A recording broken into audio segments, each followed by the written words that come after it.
Donald Trump is now suing another media outlet.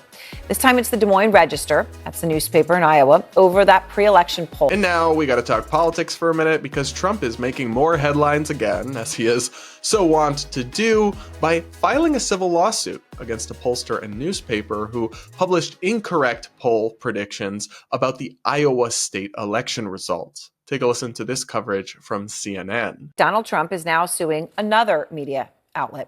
This time it's the Des Moines Register, that's the newspaper in Iowa, over that pre-election poll. Remember the one just before the election that showed Trump losing the state to Kamala Harris by a very wide margin. Trump, of course, won Iowa by a very wide margin, more than 13 points.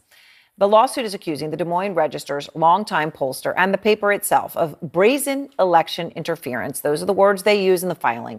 And here's what Trump himself had to say about this dispute. I'm going to be bringing one against the people in Iowa, their newspaper, which had a very, very good pollster who got me right all the time. And then just before the election, she said I was going to lose by 3 or 4 points. And it became the biggest story all over the world because I was going to win Iowa by 20 points. The farmers loved me and I loved the farmers. And it was interesting the way she did it. She brought it down 2 weeks before. She said I was going to only win by 4. That was a big story. But that was good because she brought it down from like 22 points to 4 or whatever the number was. Way up, an easy win. We never even thought to go there. I respect them. I love them. And they understand there's no reason to go there. Now, my take on this is somewhat nuanced, but it goes without saying this pollster really messed up. I mean, they totally predicted the election result wrong. They have massive egg on their face. It's a huge professional embarrassment and a disgrace. And they've rightfully been condemned and criticized for, like, how did you possibly get it this wrong? Because they predicted Kamala way up in the state and then Trump won it convincingly. Like, clearly they did something wrong or their poll was flawed in some way. But I'm also not on board with Trump's lawsuit and the allegations he's making, at least without some serious evidence that he doesn't appear to have.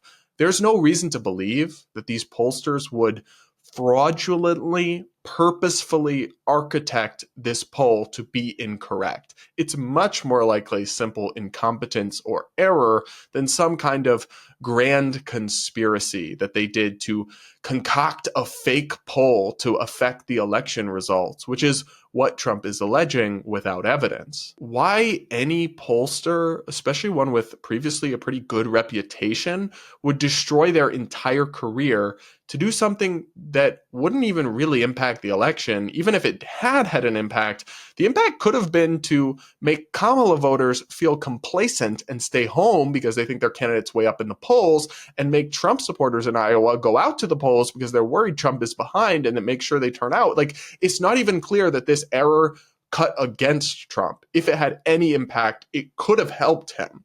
So the idea that these pollsters in this newspaper would just light their career and their credibility on fire, create an elaborate hoax, and publish it hoping to have some minor, unclear effect on the outcome strikes me as totally implausible. And regardless, to win this lawsuit, Trump would have to prove damages.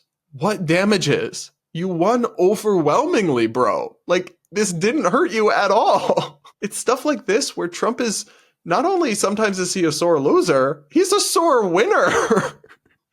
But there's a free speech element to this as well, which is that newspapers and pollsters have the right to be wrong without lawsuits or without being punished by government courts. As the nonpartisan Foundation for Individual Rights and Expression, FIRE, which I do some work with, for full disclosure, put it in a statement, this lawsuit is incompatible with free speech and freedom of the press. They wrote, President-elect Trump's consumer fraud lawsuit against a pollster and the Des Moines Register is a direct assault on the First Amendment. If newspapers and polling firms are sued for deceptive practices because they publish stories and poll results politicians don't like, every media outlet's First Amendment rights are threatened.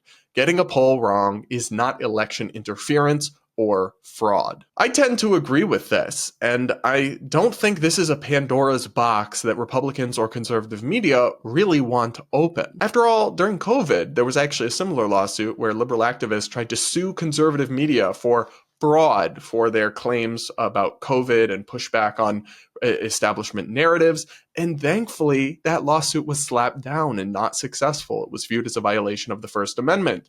But we don't want this weaponization of consumer fraud allegations to be used to shut down political media just because they get things wrong or they say things that people think are wrong. Now, what about Trump's allegation that this was purposefully, fraudulently done to hurt him? Well, as Fire says, President-elect Trump and others claim the poll wasn't just wrong, it was fabricated with malicious intent.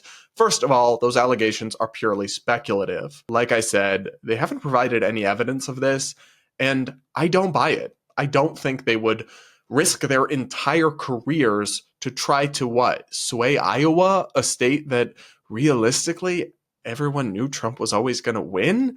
It's just totally implausible to me, and they would need to reveal serious hard proof of that for me to ever believe it. But Fire says that even if there was a little bit of truth to that, it still wouldn't necessarily justify this lawsuit. They write, more importantly, the First Amendment protects even deliberate lies outside of narrow, well-defined contexts that don't apply here, like defamation and actual consumer fraud. Why? Because giving the government, including courts, a more general power to police allegedly false speech, especially in the political realm where free speech is paramount, invites tremendous abuse.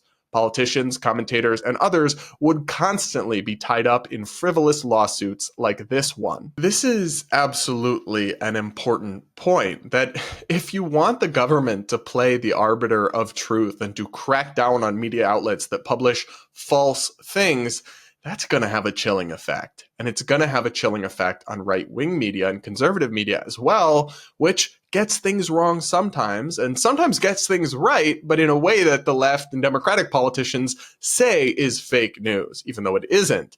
This is not a Pandora's box we want to open, and I just think Trump is totally off base here. Especially because you don't need to get the government and the courts involved on this one to still have a huge win and to still deal a huge blow to these people that got this wrong. You can deal with this in a free market, right? By them losing their credibility, by people no longer reporting on their polls or viewing them seriously. You don't need the law to get involved.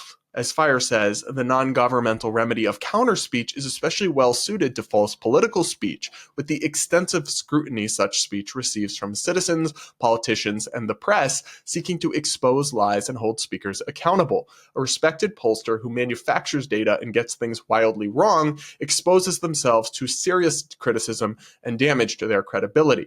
Let the American public sort it out, not the government. That's where I land on this too. Trump's totally right to feel aggrieved by that ridiculous poll that was so incredibly wrong. But the response is criticism and massive reputational consequences, not censorship and punishment by the court system. I've said for some time now that with some of the cases against him, Trump has been a victim of lawfare, with progressives and Democrats weaponizing the court system to hurt the former president and current president-elect. But the solution to that is to call it out and fight it, not to do the same thing against your perceived political opponents in retribution. Like we learned in kindergarten, guys, 2 wrongs don't make a right. And you always have to think about how this same power, if successful, could be used against you by your political opponents, which is something I don't think Trump and his allies have fully thought through on this one. But what do you guys think? Do you disagree with me? Do you think I'm totally wrong?